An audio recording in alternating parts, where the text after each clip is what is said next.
Vous avez peut-être déjà entendu parler de la polémique de Caroline Goldman. Cette psychologue préconise les punitions avec les enfants. Dans cette vidéo, nous allons parler de la punition, est-ce qu'elle est encore à l'ordre du jour ou non. Je vais vous parler de mon expérience puisque j'ai eu 2 enfants que j'ai éduqués complètement différemment. Un que j'ai puni et un avec qui j'ai utilisé l'éducation positive. Et je reviendrai aussi sur quelques vidéos de Caroline Goldman que j'ai regardées et sur lesquelles j'aimerais apporter mes propres opinions.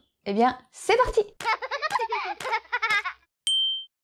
Bonjour à tous et bienvenue sur la chaîne de Mamounette Imparfaite. Sur cette chaîne, je vous partage des conseils, des astuces pour vous aider dans la vie de tous les jours avec vos enfants. Et si tu ne veux rien louper de mes vidéos, n'oublie pas de t'abonner, d'activer la petite cloche de notification pour recevoir ma prochaine vidéo et de me laisser un petit pouce bleu pour me faire plaisir. Alors aujourd'hui, ça va pas être une vidéo conseil ou une vidéo astuce, mais une vidéo où je vais vous partager mon opinion, mes expériences sur la punition.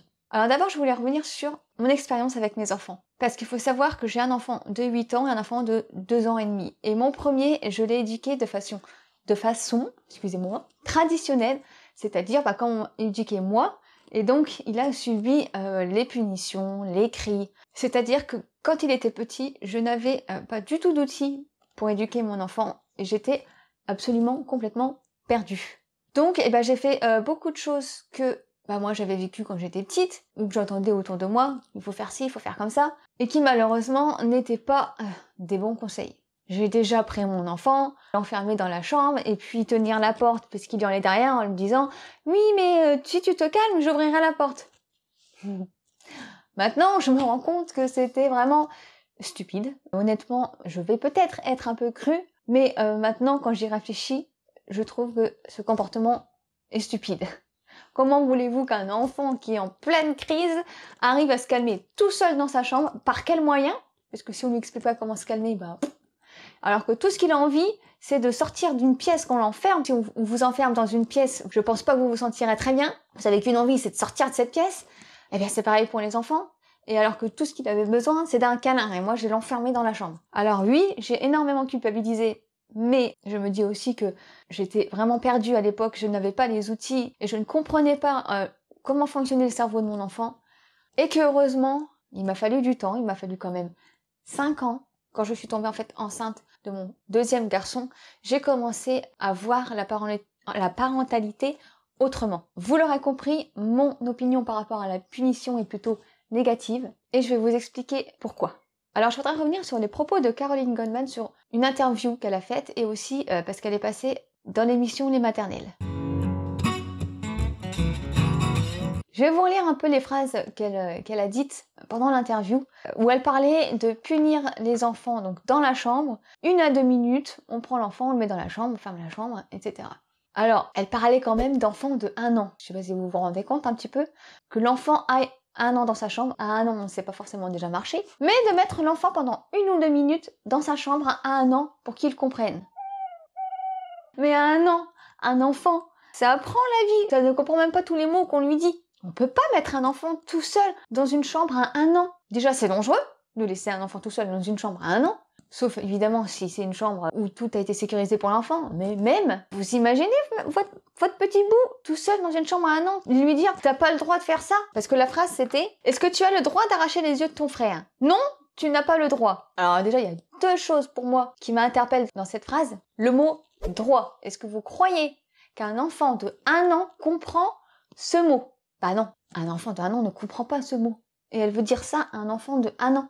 Ce qu'elle dit dans sa deuxième phrase, non, tu n'as pas le droit. Mais on sait très bien qu'un enfant de 12 mois ne comprend pas la négation. Et qu'il faut passer par des phrases positives au lieu des phrases négatives si on veut qu'il comprenne. Parce que si vous lui dites non, ne traverse pas la route, lui tout ce qu'il va entendre c'est traverse la route. Un enfant de 12 mois ne comprend pas la négation. Et elle dit qu'il faut dire à un enfant de 12 mois, tu n'as pas le droit. Une négation, en fait 2 mots que l'enfant ne comprend pas. C'est pratique. Alors l'enfant se retrouve tout seul dans la chambre à 1 an, il ne comprend pas pourquoi. On vient de lui dire un charabia, il n'a rien compris. Paniqué dans un endroit où on l'enferme, et pour elle, ça, c'est éduquer. On n'a pas la même conception, vraiment, on n'a pas du tout la même conception. Ah oui, une autre phrase qui m'a un peu surprise, c'est qu'elle dit par la suite, Au bout de 3 fois, il ne le fera plus. C'est hyper rentable. Rentable. Un enfant est un produit. C'est rentable. Non mais vous vous rendez compte de ce qu'elle dit? Pour moi, ce mot-là, ça explique vraiment son opinion sur l'éducation. C'est que c'est elle qui a tous les droits. Il faut que ce soit pratique pour elle. Elle veut pas s'occuper du problème vraiment. Elle veut vraiment que ce soit simple, efficace et rapide. Et prend pas en compte les sentiments de l'enfant. Puis c'est rentable pour moi. Je suis tranquille, ça marche, c'est super. Ce que l'enfant ressent, ce que l'enfant développe dans son cerveau, on s'en fiche, du moment que pour moi ça fonctionne. Excusez-moi, hein, je vois ça comme ça. Je vais venir sur un deuxième exemple qu'elle a donné pendant une émission, La Maison des Maternelles, où une maman avait expliqué que ça se passait mal pendant un repas, et elle avait rebondi, on ne sait pas pourquoi, en répondant que c'est les enseignants qui allaient être embêtés, alors ça n'avait aucun rapport. Et puis est venue une question de l'animatrice sur les serviettes sales dans la salle de bain. Alors là, elle m'a dit quelque chose qui m'a un petit peu choquée quand même. Elle a dit, pour les serviettes sales par terre, elle donne exemple, Paul, va dans ta chambre. Pourquoi? À ton avis, pourquoi? Donc là, il va réfléchir, il va géolocaliser la serviette mouillée et il va la raccrocher. Et il fera attention la fois d'après. Non, c'est pas en menaçant un enfant qu'on arrive à lui faire atteindre un objectif. Pas du tout. Non mais franchement, ça me révolte un peu, j'avoue. C'est pour ça que je suis un petit peu dans ces émotions qui ressortent, mais ça m'afflige d'entendre des choses pareilles. Et encore une fois, il va le faire parce qu'il a peur, mais ça ne l'empêchera pas, une semaine après, d'avoir oublié et de remettre sa serviette par terre. Et il va falloir encore remenacer pour recommencer. Pourquoi faire peur à un enfant pour obtenir ce qu'on a besoin de lui, au lieu de lui apprendre à le faire pour lui-même, et pour la raison pour laquelle il doit le faire? Je comprends pas. Donc moi, par exemple, pour la serviette, eh ben, déjà, il faut lui mettre un crochet à la bonne hauteur, parce que tu peux pas lui dire de ramasser sa serviette s'il peut pas la raccrocher, et lui mettre quelque chose de ludique, lui mettre une petite photo au-dessus de son crochet, ou lui accrocher des règles à côté, des consignes, des règles. Qu'est-ce qu'on fait une fois qu'on est sorti de la douche? On se ressuie, on raccroche la serviette. Ok, il sait ce qu'il a à faire. Mais on n'a pas besoin de le menacer pour faire ça quand même. Imaginez si on passe votre journée à vous menacer. Enfin, voilà.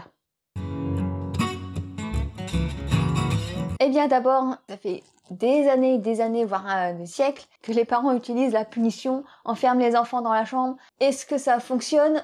Eh ben je pense que si ça fonctionnait, on le saurait depuis le temps, hein. Donc non, punir un enfant n'a aucun intérêt. À part peut-être de soulager le parent qui, lui, n'arrive plus à gérer ses émotions.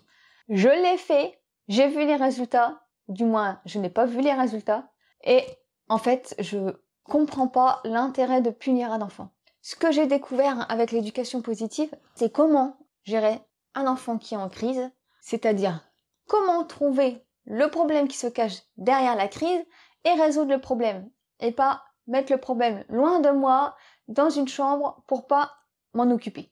Parce que ce qu'il faut bien comprendre, c'est que quand on met un enfant dans sa chambre, c'est parce que nous-mêmes, on n'arrive plus à gérer. Et qu'on est tellement désemparés qu'on veut éloigner l'enfant de nous parce qu'on n'arrive pas à trouver une solution, tout simplement. La punition, en plus, n'a aucun intérêt pour l'enfant qui, lui, va juste avoir de la rancœur en étant puni. Et posez la question à votre enfant.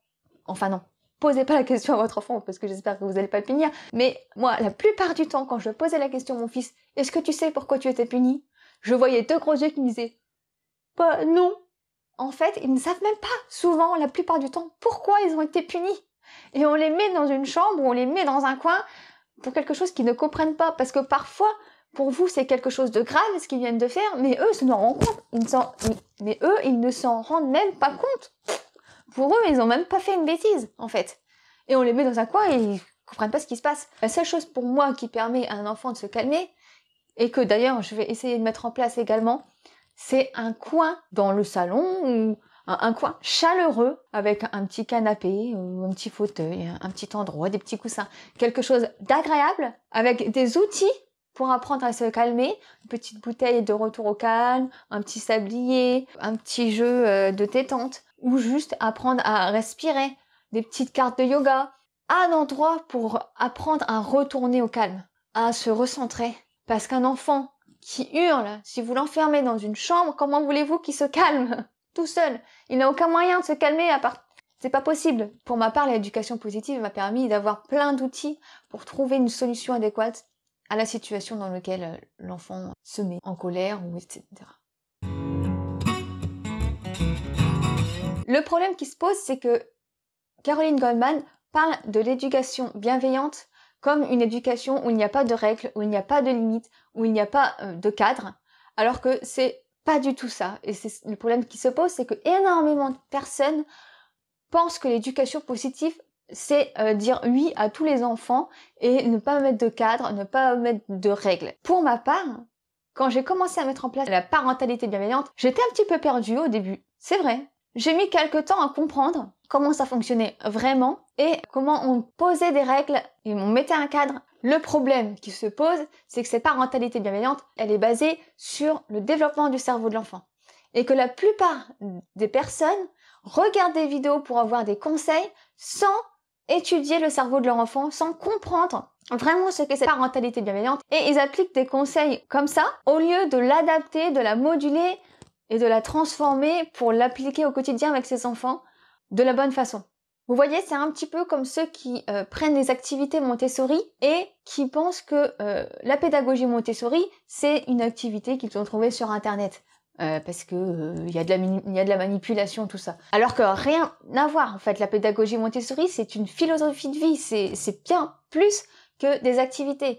Eh bien, la parentalité bienveillante, c'est la même chose. Ce n'est pas juste des conseils qu'on applique comme ça, en copier-coller comme un exercice. Non, c'est vraiment une philosophie de vie qu'il faut comprendre. Et ça passe par comprendre le cerveau de l'enfant. J'ai lu énormément de livres sur le cerveau de l'enfant, sur la parentalité positive. J'ai vu énormément de vidéos. J'ai lu énormément de blogs avant de m'en imprégner et de comprendre réellement comment fonctionnait l'éducation positive et comment mettre des cadres et des règles dans cette éducation.